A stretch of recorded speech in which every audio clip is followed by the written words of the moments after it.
Hello everyone and welcome back to another Star Wars figure review. Today we're going to take a look at another figure from Hasbro's Black Series 6-inch line, and with the release of Jedi Fallen Order being right around the corner, I thought in today's review we'd take a look at the main character from the game, and that is of course none other than the Jedi Padawan turned fugitive, Cal Kestis.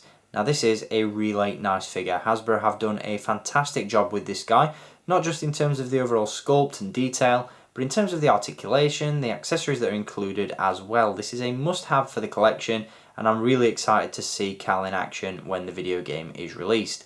Now at the time of filming this review, we are about a week away from the release of Jedi Fallen Order, and we still don't know a ton of information about Cal Kestis at this time. What we do know is that he's a Jedi on the run from the Empire and the Inquisitors, and I'm getting some major Kanan Jarrus meets Starkiller vibes from this character. Not just in terms of his backstory, but in terms of his overall design as well. This is a really cool looking figure, really cool looking character, and again, I can't wait to see him in action in the game. So before we jump into the review of this figure, as always, we are going to take a look at the packaging that he comes in. Now once again, like the Sith Trooper that I gave you a look at in my last review, I was lucky enough to pick this guy up in the first edition packaging, which I really like. I've been calling out for a packaging change to the Black Series line for quite some time, and even though this is only subtle, it really goes a long way in making the figures pop on the shelf and making them feel fresh and making them stand out, which is all I want really from my action figures. As you can see at the top of the box, you've got the Black Series logo, and just below that you've got the call out for the first edition release. Down in the bottom corner you've got this really nice image, once again illustrated by Gregory Titus, depicting Cal Kestis and his adventure droid companion BD-1, who's also included with the figure, and once again is a character I'm really looking forward to seeing in the game. And then you've also got the Jedi Fallen Order logo just below that. On the side of the box you've got the number in the series. Cal is numbered 93 in the Black Series line, and then on the reverse side you've got that image once again accompanied by a brief description of the character. So really nice packaging for this figure. And as always, if you want to add this guy to your own collection, you can of course do so via the link in the video description. That will take you to staractionfigures.co.uk, and at the time of filming this review, Cal Kestis is in stock now and available to buy, and once again he is highly recommended. So before we jump into the review of Cal Kestis, we are going to take a look at his little droid companion BD-1, who is in many ways more than an accessory. He's a little action figure in his own right. Not only is he really nicely detailed, but he's packed with articulation as well. Now, from footage that we've seen so far of Jedi Fallen Order, we do know that Cal carries BD-1 around on his back.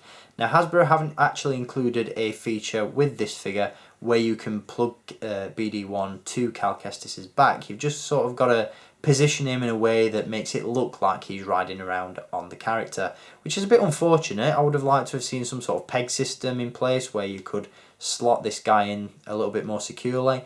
But what I've been able to do is, I don't know how well this is going to show up on camera, but on Cal's bandolier strap there, I have been able to slot BD-1's foot just into the little gap just off to the side there, and it doesn't hold him particularly well, but it just replicates that look that we've seen in the footage from the game so far, and you know, it looks okay. I just wish it was a little bit more secure and a little bit more stable, but it is what it is. So with that aside, let's take a look at BD-1, and I'm getting some real Wally vibes from this particular character. Not only is he's sort of a cliche robot design, but he also looks a little bit like an ATST walker on legs. He's a very cool looking character. As you can see, you've got this giant head that also almost replicates sort of a pair of binoculars or something like that. It's a really nice retro design, we'll say. As I said, he is packed with articulation. You've got a little ball joint in the neck, got hinges or a ball joint even at the shoulders, I guess you could call that, and also a hinge at the knee. And he does of course have his little feet there. He does stand up, but not particularly well on his own, so that's why I've tried to replicate that look from the game where Cal carries him around on his back. But in terms of overall appearance and sculpt and what have you, he's a really nice addition, and I'm really keen to see more little droids like this in the Black Series 6-inch line. I'm really happy that Hasbro decided to include BD-1 with Cal, and obviously we've got Dio with Rey and all that sort of stuff, so hopefully we see more of these little droids and these little characters included with the Black Series figures going forward. But this is definitely a nice addition to the droids collection. And again, really looking forward to seeing what BD gets up to in the game, and just what kind of role he plays. So that is BD-1. Now let's take a look at Cal himself. Now once again, I'm really digging the design of this character. Obviously he's not particularly Jedi-like in his appearance, considering the fact that he's on the run from the Empire. And what we do know about Cal in the game is that he joins the Scrapper Guild as a rigger. So he's working on sort of starships and aircraft and all that sort of stuff in the game. And that's the guise that he goes under in order to avoid detection by the Empire. And that's definitely replicated and represented in his overall costume. As you can see, if we come around the back of the figure, attached to his belt, you've got all these tools and pouches and all that sort of stuff. Really nicely detailed and sculpted, as you can see. Unfortunately, none of these are removable, which is a shame. Moving on to the rest of the outfit, obviously there's a nice amount of weathering on there. He looks scruffy, like he's been hard at work. Really cool looking. Again, really nicely applied by Hasbro. You'll notice on one arm we've got this sort of full length sleeve, and then on the other side the sleeve is rolled up, and on this side you've got this really cool glove with what looks to be some sort of wrist communicator. Again, a nice amount of weathering there as well. Adds real depth and realism to the figure, and you've got some weathering on the trousers as well. Just really goes a long way to adding a lot of depth to the figure itself. Now, in terms of depth of character, what I really like about this figure is that he does once again utilise Hasbro's photoreal face printing technology. Now, one thing I have noticed about this figure is the fact that in the game, Cal Kestis is portrayed by the actor Cameron Monaghan, who some of you may know as the Joker in the Gotham TV series. Now what I've noticed is that this particular figure, while it does somewhat resemble Cameron Monaghan in some ways, in a lot of ways it more closely represents the CGI model of Cameron that's been used in the game, which isn't necessarily a bad thing, but there are of course some slight differences between the likeness that we see in the game and the likeness of the actual actor in real life, and that's definitely represented with this head sculpt. It does look more along the lines of a CGI model, you know, in terms of those imperfections and what have you, in terms of the likeness. I know what I'm trying to put across here, but I don't know whether you guys are getting the gist, but it definitely looks more like the character model that we see in the game rather than looking like the actor who plays him, which is probably not a bad thing, you know, because it looks like the character, but it's just something that I've noticed with this particular figure against some of the others. For example, the new Rey figure, that looks exactly like Daisy Ridley. The previous figures that we've seen utilise this face printing technology, they've really closely resembled the actors who play the characters.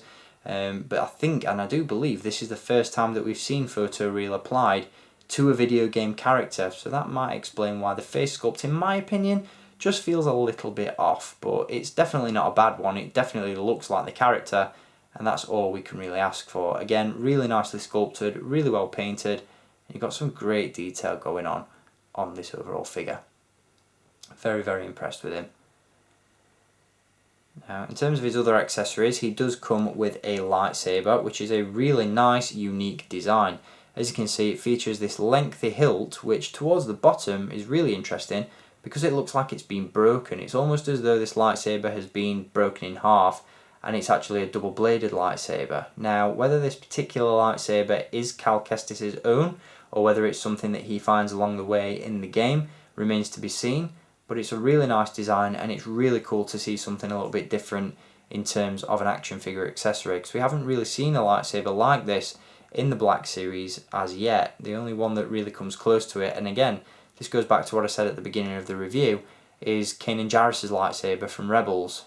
That's a very unique design in its own right, as is this particular lightsaber, but I really like the design of it, and once again it also resembles somewhat the lightsaber of Starkiller from the old Force Unleashed games. But it's really nicely sculpted. There's not a ton of paint application going on there. It's essentially one solid colour, but it's certainly very interesting in its design and it looks really cool. Of course the blade is removable, but it does look much cooler in the hilt. And in terms of articulation, you can get this guy in some really cool poses. The articulation is pretty much what we've come to expect from the Black Series 6-inch line. We do have a ball joint at the head. We've got ball hinges at the shoulders, elbows and at the wrists, a ball joint at the torso, hinges at the hips, swivel cuts at the upper thigh, double joints in the knees and a hinge and a rocker at the ankle. So again, you can get this guy in some really cool poses. I'm really looking forward to seeing just what kind of skills he puts to use in the video game. And it's been a really long time since I've been excited about a video game. I'm not much of a gamer myself, but I'm really looking forward to this one. I can't wait till it comes out and I get the chance to play it and just jump headfirst into the story. So that is just about going to cover it for Cal Kestis, and once again his droid companion BD-1 from Hasbro's Black Series 6-inch line. I hope you've enjoyed having a look at this figure, and I'll be back with some more reviews very soon. I've obviously got some figures to cover from The Rise of Skywalker and The Mandalorian, so make sure you stay tuned for all of those.